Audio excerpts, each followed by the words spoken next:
Hi everyone. In the last video, I showed you how to find the molar masses for elements, okay? In this video, I'm going to show you how to find the molar mass for compounds. So what are some examples of compounds? I mean, the first one I can show you is water. We're all familiar with water, H2O. This is a compound. We call it a compound because we've combined two different elements to form this molecule. We've combined two hydrogen atoms together with one oxygen atom. Here's another compound, carbon dioxide. So that's one carbon and two oxygen atoms. What about ammonia? That's one nitrogen atom and three hydrogen atoms. I could draw a particle diagram of each one of these. This would be water, H2O. Okay, two hydrogens, one oxygen. This could be carbon dioxide. All right, carbon in the middle and two oxygens. Okay, or ammonia, nitrogen in the middle and three hydrogens. Okay. So why don't we work with water to start with, okay? Now, if I take this one water apart, H2O, and I break it down, I will end up with two hydrogens and one oxygen, right? Okay. What if I took a dozen water molecules and broke that down? I would end up with a dozen hydrogen and a dozen hydrogen and a dozen oxygen. Okay?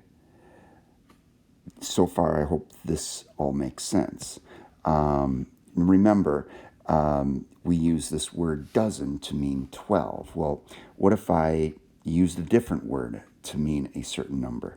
What if I said I had 1 mole of water and I broke that down? That would give me 1 mole of hydrogen, 1 mole of hydrogen, and 1 mole of oxygen. Okay, I want to pause for a second there because I want to make sure that you really understood what I just did there. Okay, I just took 1 mole of water apart, and when I split that up, I create 1 mole of hydrogen and another mole of hydrogen and another mole of oxygen. Okay, remember, a mole is a number of things. Okay, in the last video, we found that 1 mole of hydrogen is 1 gram of hydrogen. And again, 1 mole of hydrogen is 1 gram of hydrogen, and 1 mole of oxygen is 16 grams of oxygen. All right, so what is the mass of 1 mole of water? It's going to be all of these added together. 16 grams of oxygen plus 1 gram of hydrogen plus 1 gram of hydrogen. Add these together and I get 18 grams of water. So, what is the molar mass of water?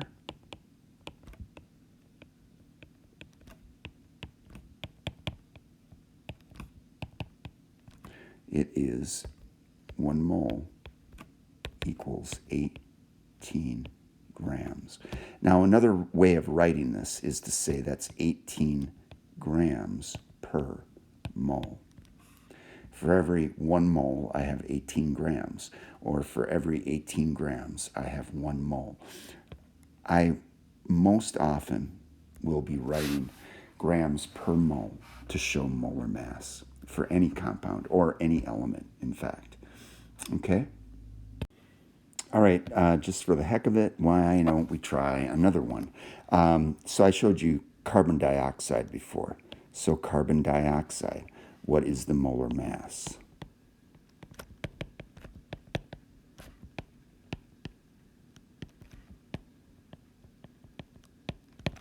All right, so the mass of 1 mole of carbon is 12 grams, And the mass of 1 mole of oxygen is 16 grams. And we have 2 oxygens. If we add all of those together, that is 44 grams. So 1 mole of carbon dioxide equals 44 grams. Okay? In other words, if I had 88 grams of CO2, I would have 2 moles of CO2. 88 grams of CO2 equals 2 moles. Or if I had 22 grams, let me try that again. 22 grams of carbon dioxide would be a half mole. Okay? And so on. So really, when you're finding the molar mass for a compound, you must know the molecular formula for that compound. So why don't you try this one on your own? Give me the molar mass for ammonia. And I will pause. You should stop the video, try this on your own, and see what you get. All right, so there's the answer. Hopefully you tried this actually on your own. 1 mole of nitrogen is 14 grams. 1 mole of hydrogen is 1 gram, but we have 3 moles of hydrogen, so that's 3 grams. 3 plus 14 is 17 grams per mole. Let's try another one. And actually, this is really something that you should see, okay? This is going to be a little bit tougher. All right, I just wrote the formula for a chemical called calcium hydroxide, all right? You don't need to know the name for this. I'm just saying this is calcium hydroxide. I need you to look at this formula, though, and notice that I used parentheses here, all right? This is going to come up quite often, all right? Whenever I have parentheses around a set of elements, that means I'm going to have a certain number of that set of elements. In this case, I have a subscript of 2 outside of the parentheses. So what am I looking at here? I'm looking at 1 atom of calcium, 2 atoms of oxygen, and 2 atoms of hydrogen, okay? And if I called that 1 mole of calcium, that would be 40 grams of calcium, because that's the molar mass for calcium. Each oxygen is 16 grams. So 16 times 2 is going to be 32 grams.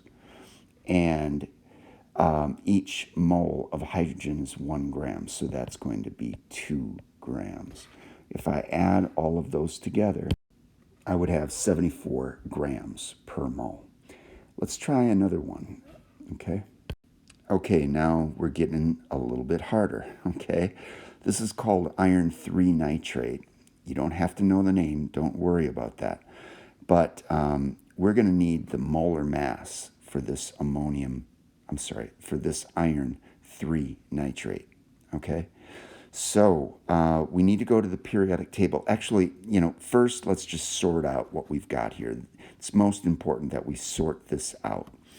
When I'm looking at this compound, I have 1 iron, and I'll just write that down. Okay, that's 1 iron. Okay, and notice iron doesn't have the symbol that you might expect. It's got a symbol of Fe. Why is that? Well, the ancient word for iron was ferrum, so we still stick with the abbreviation for ferrum, Fe, for iron. Iron is Fe, okay? We have 1 Fe there. How many nitrogens do we have there? See, we have 3 of this set of NO3s. So each set has 1 nitrogen in it. So this one set of nitrate, this one set of NO3 has 1 nitrogen, but I have 3 sets of that. So, hope that's not confusing. I have 3 nitrogens there. How many oxygens do I have? Well, I have 3 sets of this NO3. So I'm going to have 3 times 3 of the oxygen. I actually have 9 oxygens there. So, like I said, this is a little bit tougher. Go to the periodic table and find the molar mass for iron. It's 55.8 grams.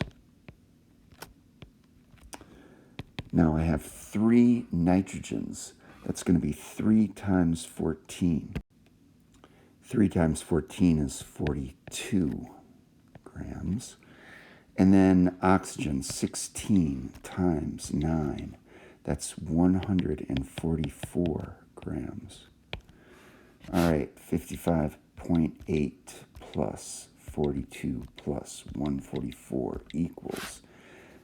That is a whopping 241.8 grams per mole. Okay, that is the molar mass for that compound. We'll get more practice doing this. I think for now this is enough to show you, and I think this is enough for you to go to that next worksheet and work out those problems. Okay? All right.